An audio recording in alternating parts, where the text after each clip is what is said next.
Hi Sagittarius, kumusta po kayong lahat? So yan Sag, maraming salamat po pala sa walang sawang pagsubaybay sa ating pong mga reading.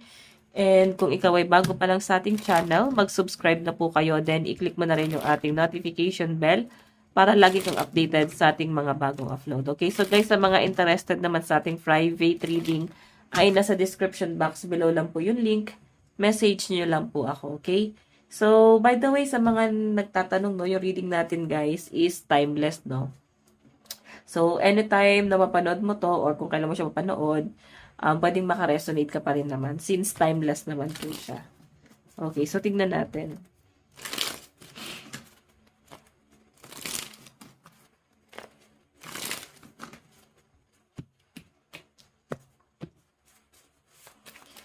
Okay, Sagittarius, Sun, Moon, Rising, and Venus sign.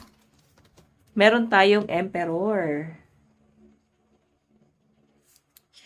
Okay, medyo ano ka guys, busy ka sa mga susunod na mga araw. Positive naman yung nakikita kong energy nyo and someone na confident. Ganon. And ikaw yung tipo ng tao na parang hindi ka masyadong dumedepende sa ibang tao and napaka-independent ng energy mo and sobrang strong. Okay, may mga sineset ka ng goal, siguro baka New Year's resolution mo to or mga plano mo next year. I think parang ngayon, lulubos-lubusin mo na kung ano man yung mga maling desisyon. Para next year is, as in focus ka na sa bagong buhay. Okay? Tingnan pa natin. Meron tayong Two of Cups, mutual respect, love, equality. So, pagdating to guys sa relationship mo, no, nakikita ko guys yung pagmamahal mo dun sa partner mo, pero may mga frustration ka din, no? So, pwede guys na kung ano yung mga sasabihin mo sa partner mo is pwede lunukin mo lang din yan. Kaya, be careful. Kumbaga, parang pwede sabihin mo na parang susuko ka na o ayaw mo na. Pero nakikita ko sa inyo guys na mas lumalakas yung pagmamahal mo sa kanya.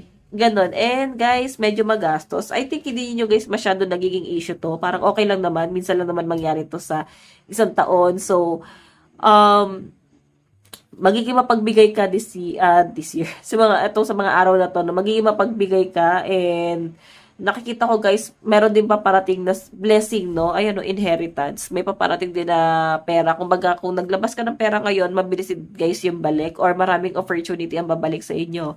Maganda rin naman yung nakikita ko pagdating sa relationship nyo ng person mo kasi nagkakaroon ng equal. Okay, so by the way, tignan pa natin. Meron tayong Four of Swords, mental overload, sanctuary, and solitude. So, mas gusto mo pag-isa ngayon.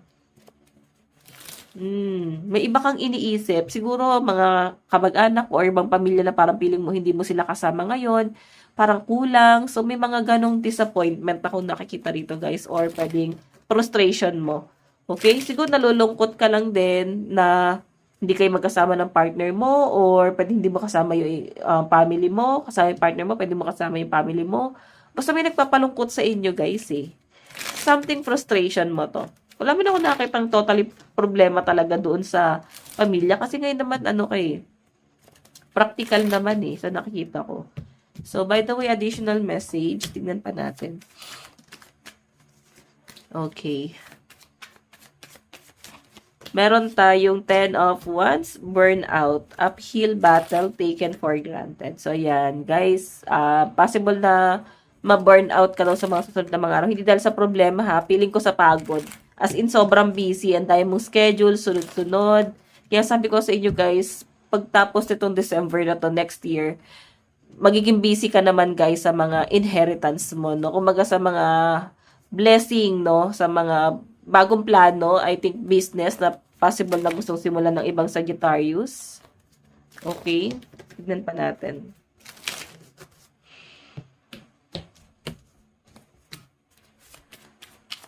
Okay, Sagittarius, Sun, Moon, Rising, and Venus sign. Additional message. Meron tayong 7 of Cups. Okay, wishful thinking, endless possibilities, fantasy. Meron tayong nurturing, fairness, growth, empress. So, di ba sabi ko sa inyo maganda yung pasok ng pera sa inyo, guys. Okay, nakikita ko na parang effortless nga to eh. Kumbaga parang magugulat ka, may biglang pumapasok na pera sa inyo. Okay? Marami opportunity ang magbubukas dito.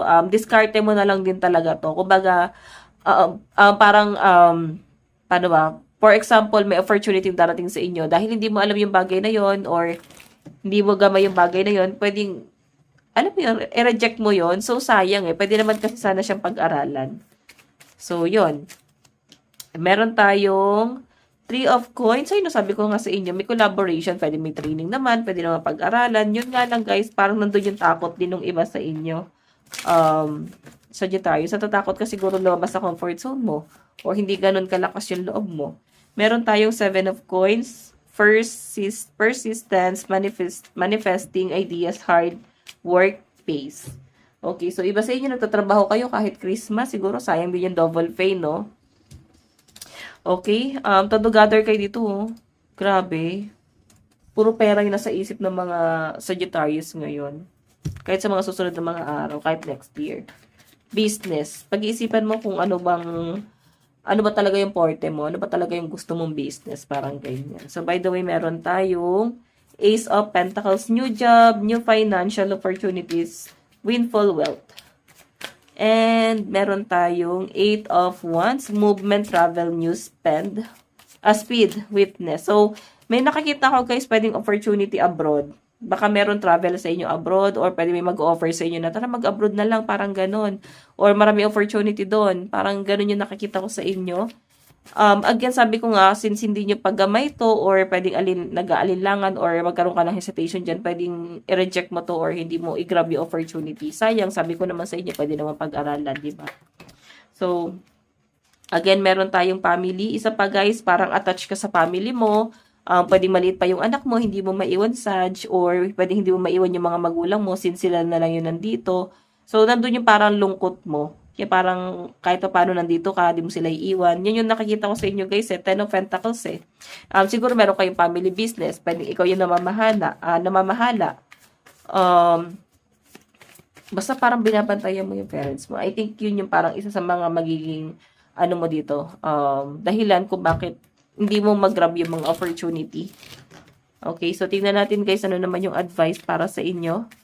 Advice, meron tayong take a breather. So, pahinga ka rin guys, sabi ko nga, baka ma-burn out ka sa dami ng ginagawa mo, sobrang busy ka, and since nakapokus ka sa pera mo guys, sa career mo, baka naman bumigay ka. And sinasabi dito guys, pahinga ka rin. Okay? Malapit na yung Pasko, malapit na yung New Year. So, parang, tawag dito,